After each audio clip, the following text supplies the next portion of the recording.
Those are the best scenes from our choices of some of the 10 best films of 1980. Films with everything from car crashes to country music. Films with locations as varied as suburban Chicago and a deserted island in the Mediterranean. Across the aisle from me, Roger Ebert, film critic of the Chicago Sun-Times. And this is Gene Siskel, film critic of the Chicago Tribune.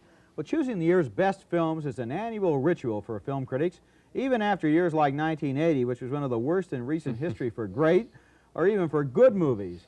Still, I think we have both come up with lists of movies that we think will stand the test of time. How do you make a top 10 list? My approach is pretty basic. I go through all of my reviews of the new movies that opened during the year, 150 movies or so, find the ones that stand out from the crowd, the ones that had style and class and originality.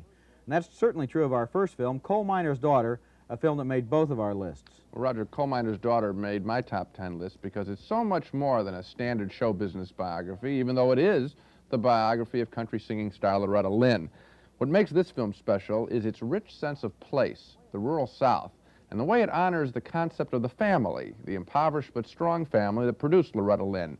At the center of the film is actress Sissy Spacek, utterly convincing in her portrayal of Loretta Lynn from age 13 to 35. Here she is in her first public performance. 1, 2, 3, 4, 1.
That was Sissy Spacek doing her own singing, which is remarkably good throughout the film. For me, she gives the year's best performance by an actress, and I'm really impressed. She's acting while singing, and she's not a singer. She's great. You know, I wouldn't be surprised if she won an Academy Award this year for that performance. But there was a funny thing while I was watching that and her singing. I was thinking, we're going to look at a lot of good movies on this program, and I admire them all. Some of them I think are great classics that will stand the test of time. It's funny, if I had to go see a movie after this show, I think I'd like to see Coal Miner's Daughter. That clip just brought back a lot of good memories for me. What it brings back for me is the early part of the film, we've had a lot of movies set in the South recently. Most of them involve Burt Reynolds drinking beer and crashing into somebody's car. Here's a film that really goes back, looking for the roots of country music. It's made by an Englishman, Michael Apted. He really made a wonderful film that really loves the area of the South that he shot, Butcher Holler back there. It's very well done. I think I understand country music more because I saw this film. So I think it really honors its subject. You know, when the picture first came out last winter, I gave it a good review, and I thought it was a good movie at that time, but not a great movie. The funny thing is months have gone by, and people have said, what movies did you like? What performances did you remember? Coal Miner's Daughter is one that really grew in my memory and in my imagination. So both of our lists, right? Okay. The number 3 film on my list of 1980s best films is Kagamusha, an epic samurai drama made by Akira Kurosawa, who is one of the world's greatest living directors. Kagamusha is the story of a common thief who becomes a stand-in for a warlord, and in this scene, he rides out to inspect the battlefield after a devastating defeat.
Panorama of death in that scene.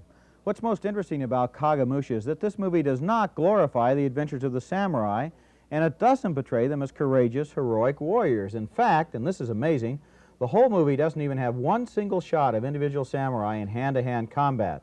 Instead, Kurosawa shot all of the battle scenes from a distance. He seems to be portraying the samurai code as a mass state of mind, a glamorous herd instinct rather than as a means of achieving individual greatness for one warrior. Kagamusha is an epic film that's thought-provoking and breathtakingly beautiful. Well, I agree with you, Roger, and the thing of you calling it an epic, this is a true epic. You know, we haven't seen these kinds of films. This is made on the scale of Lawrence of Arabia. This is a grand, grand film. At the same time, it is a film full of ideas, and you've mentioned one of them about rethinking the samurai idea. I think the film also has something to say about leadership. See, all the people in this film want is all the characters they want is a symbol. They just want a guy up there who looks like the leader. I think what Kurosawa is saying that what we really want in our leaders, and this of course would apply to our country changing leaders, is a symbol. And I think that's honest, refreshing, and provocative. If he looks right, he's on the right horse, and he has the right costume, he must be okay, right? I agree. What's fascinating to me about Kurosawa at the age of 70 is here's the guy who introduced the West to the idea of samurai in the first place. For most of us, our first samurai movies were Kurosawa films like Yojimbo and the Seven Samurai. Right. Now he's coming back at the age of 70 and saying, hey, this was kind of a social tool. This was a tool of war to sell all these guys the idea of samurai greatness. They were out there thinking they were individual heroes, and actually they were just pawns in a struggle. It's very interesting. It's a fine, fine film. My next choice is one of the most deeply emotional films I've ever experienced. It's Romano Olmi's The Tree of Wooden Clogs, a recreation of village life in Italy at the turn of the century. It's the story of people so poor that one of the peasants rebels against a rich landowner and commits the crime of cutting down one of the landowner's trees in order to make a wooden clog for his son. As he carves the clog, he says the rosary, praying that the landlord won't discover his theft. It's a powerful moment all over a single piece of wood. Santa Maria, Mater Dei, pro nobis peccatoribus, ut in hora mortis nostri. Amen. Santa Maria, Mater Dei, pro nobis peccatoribus, ut in hora mortis nostri. Amen.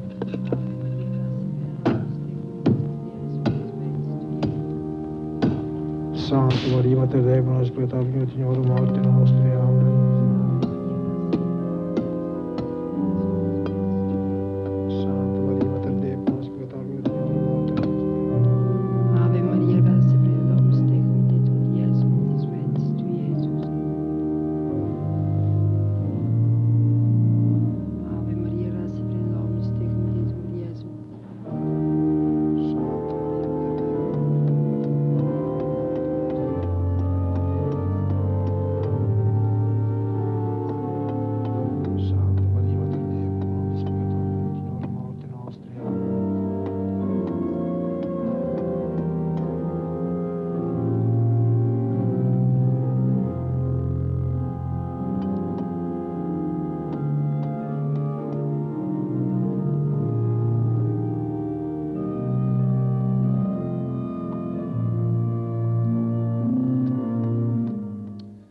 This is a film that really makes us hate the economic class divisions that separate us. It's full of the kind of small, universal emotions that European directors typically elevate into grand drama, whereas American filmmakers so often think for a movie to be grand, it has to feature spectacular action and larger-than-life characters. I love this film. It creates a whole world. It's remarkable. I also remember it with a great deal of respect. I felt that perhaps the director was a little bit too devout in the presence of the nobility of poverty and all that sort of thing, and yet I remember the images from this film so clearly. Olmi had a year to shoot this film. He went back to the same location for the different seasons. You see the fields frozen over, then you see the spring coming, the summer. You see the boy from one farm coming over to court the girl from another farm. The way the peasants lived, almost in the same buildings with their animals, with their livestock. So even as it's a great portrait of that life. Even as you talk about it now, you're doing what I think runs through so many of our films. You're recreating the world as you talk about it. That's what these people do who make these films and separate them out from the junk we see. The junk we see normally, you can tell it's a movie, you know when they shot this and this line is designed to get that. Here's a movie that just creates a whole world. This is going to run throughout all the show, I think. It's a fabulous film. It's a good point. Well, how about from everyday life in Italy to everyday life in Lake Forest, Illinois? This next film made both of our lists, and it's called Ordinary People, actor Robert Redford's first film as a director. It's an uncommonly sensitive drama about a period of emotional crisis in an upper-middle-class American family. Mary Tyler Moore and Donald Sutherland play the parents, and here they are on vacation in Texas, fighting about the emotionally disturbed teenage son they've left behind in Chicago. Hey, can we have a little drink before we head back? Drink, yes. Little, no. Yeah. What'd you get, Cal? What'd you get? Finish what? 6. What you started. What I started? What you started. Oh, there's no point in discussing I think it. there's a point. He controls you even when you're 2,000 miles He away. isn't the problem. Isn't he? No, he isn't. Now let's talk about what's really bothering No, let's talk about what's bothering you. Because that's what you want, isn't it? you. Jesus, what have I done to make you so angry with me? It's not what you've done. It's what you think I've done. You blame me for the whole thing. But can't you see anything except in terms of how it affects you? No, I can't. And neither can you, and neither can anybody else. Only maybe I'm just a little more honest about Well, it. stop being so damned honest and start being a little generous and start thinking about him for a I don't know while. what it is he expects from me. I never have known. Well, I'll tell you what he expects. What? He wants me to throw my arms around him every time he passes an exam? Well, I can't do it. I cannot respond when someone says, here, I just did this great thing. Love me. I can't. All he wants is to know that you don't hate him. That's Hate it. him? God, how could I hate him? Mothers don't hate their sons. Is that what he told you? Do you see how you accept what he says with no questions, and you can't do the same thing I'm for just me, trying can to you? keep this family God, I don't together. know what anyone wants from me anymore. Nobody wants anything from you. Listen, look. There's real hurt in the air there. What I admire most about Ordinary People is that it believes it really is within the power of the characters in that film to help themselves get better, or for that matter, to get worse. The mother, played by Mary Tyler Moore, is unable to face the fact that her family is less than perfect, so she finally has to run away.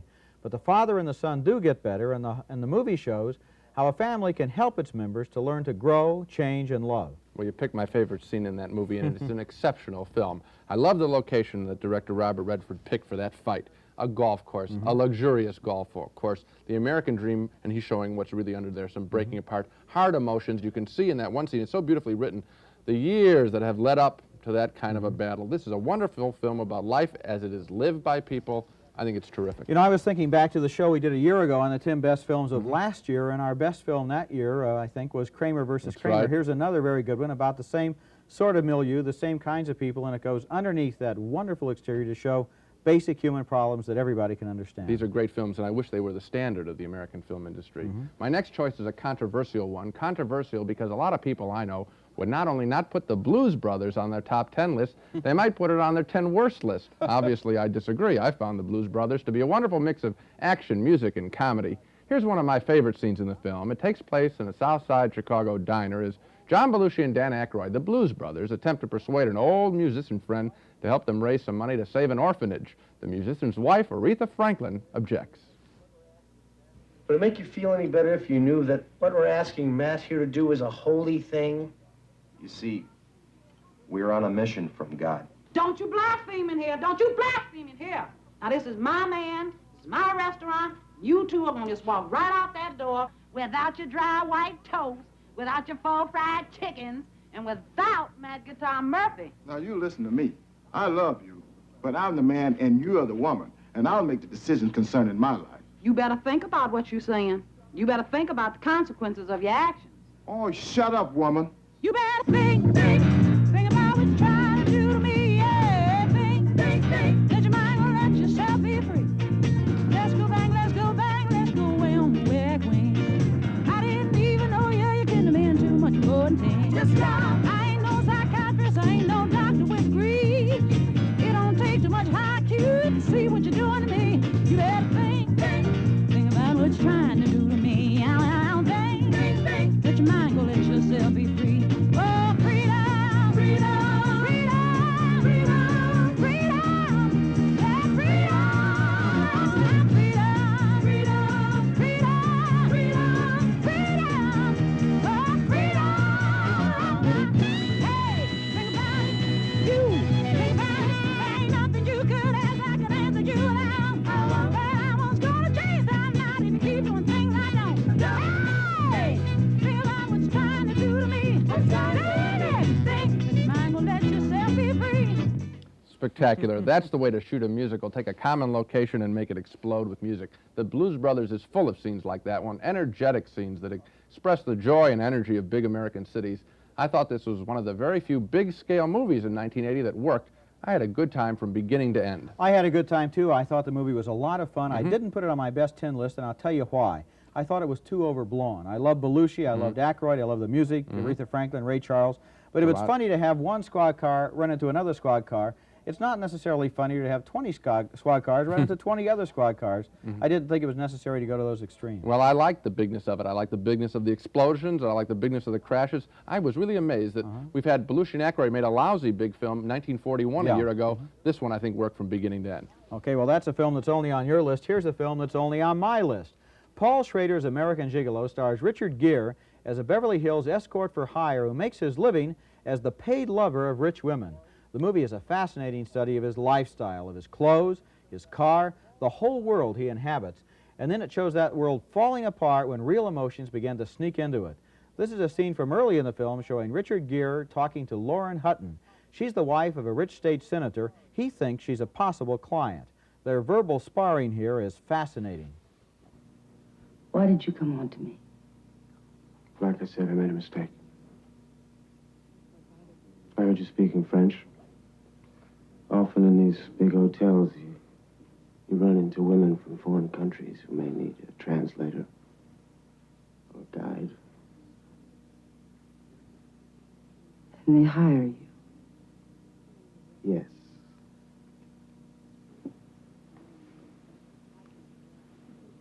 How many languages do you speak?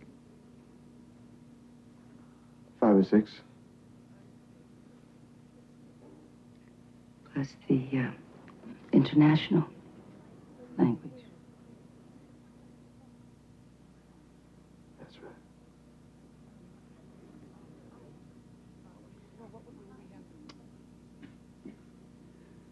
Well, now, you're something really special, aren't you?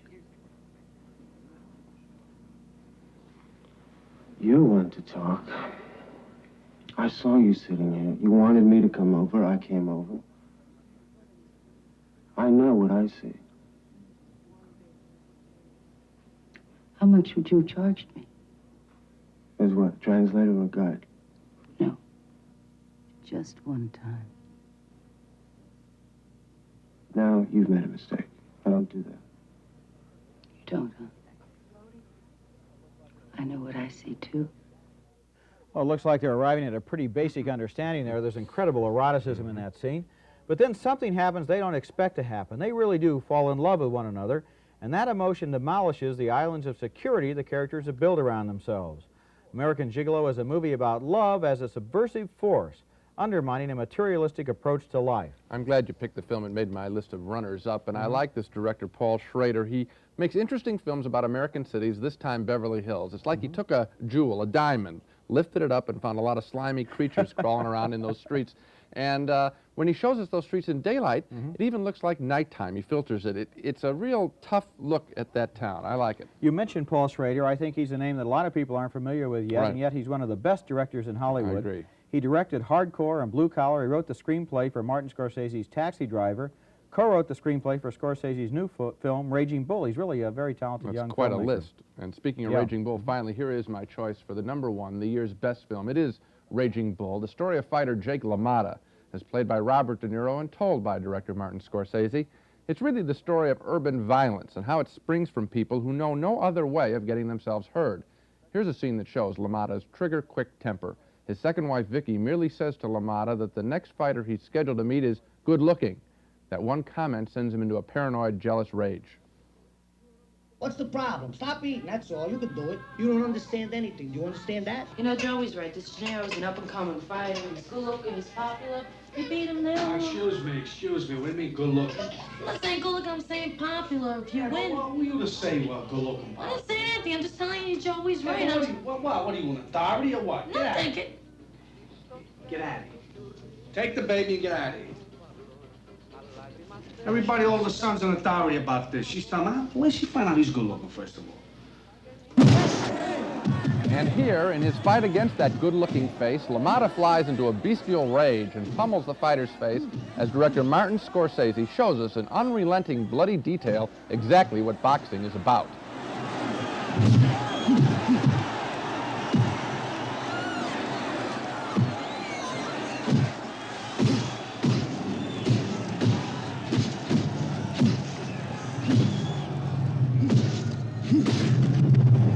Robert De Niro should win the Oscar in March for the best performance by an actor, and don't be surprised if Kathy Moriarty, who played Vicky LaMotta in that first scene, is at least nominated. Hers is a superb film debut in an exciting American film that is made, I think, with more artistry in every frame, including those boxing scenes, more artistry than any other film this year. I'm in total agreement with you, and what a portrait of a character by Robert De Niro. You know, a lot of these boxing movies have had all kinds of Freudian things at the beginning, how his parents treated him and so forth. The priest dropped him when he was baptized and things like that. This movie is very direct. Here's a man who is filled with great insecurity, with great rages, with great violence, can't deal with anyone, takes it out in the ring. It's very direct, unremitting, and unforgettable. That's where he is most comfortable, in the ring. A superb performance. Love these fight scenes more than Rocky, more artful, although I liked Rocky. This is really great stuff, I think. Okay, we're in agreement. My #1 film of the year, really one of my great all-time movie-going experiences, is The Black Stallion, which was directed by Carol Ballard. It begins with a sensational storm at sea and a fiery shipwreck, and then there's a small boy whose life is saved by a black stallion that carries him ashore to a deserted island. They're the only two survivors, and in this magnificent scene, they learn to know and to trust one another.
There's a stretch of about 40 minutes like that in this film where there's hardly any dialogue, when the whole story is told in great images like those we just saw, as a friendship develops between that boy and that horse. The Black Stallion is great movie making, and it demonstrates that even in cynical 1980, a G-rated movie could tell a simple and innocent story and still be a powerful narrative. Well, it's a wonderful film, a great film for families and for children to see. In that scene, I think you get some of the magic of the first half of the movie with that horse, the sound, with the sound effects of it, those lips, the boy. The horse comes alive. The horse is as real a character as the boy. Absolutely. We respect nature so much more because we see it. What a wonderful thing for a child to see in a movie.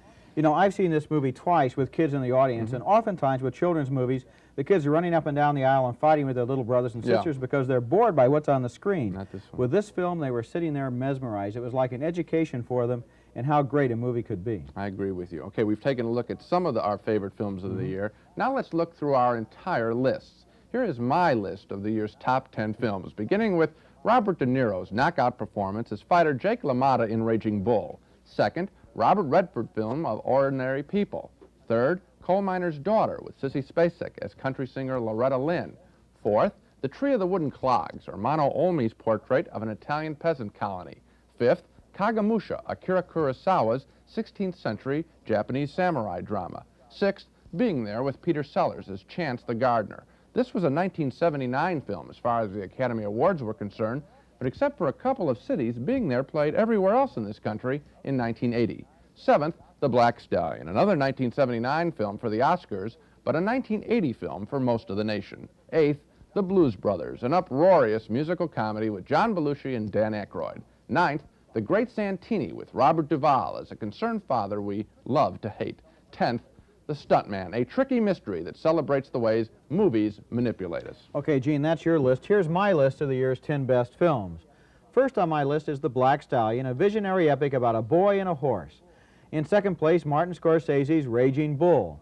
Third place goes to Kagamusha, the thoughtful samurai drama. In fourth place, the late Peter Sellers in Being There. Fifth place goes to Robert Redford's Ordinary People. Number 6 is The Great Santini with Robert Duvall. Seventh place goes to The Empire Strikes Back, the Star Wars sequel. Number 8 stars Sissy Spacek and Coal Miner's Daughter. Number 9, American Gigolo with Richard Gere. And in 10th place, Best Boy, Ira Wall's documentary about his retarded cousin Philly and how he learns at the age of 52 how to go out in the world and be a little more independent. So there you have it, Roger's Top 10 and mine, our choices for the best movies of 1980. Next week on Sneak Previews, we'll take a look at some of the worst films of 1980, the dogs of the year. Until then, see you at the movies.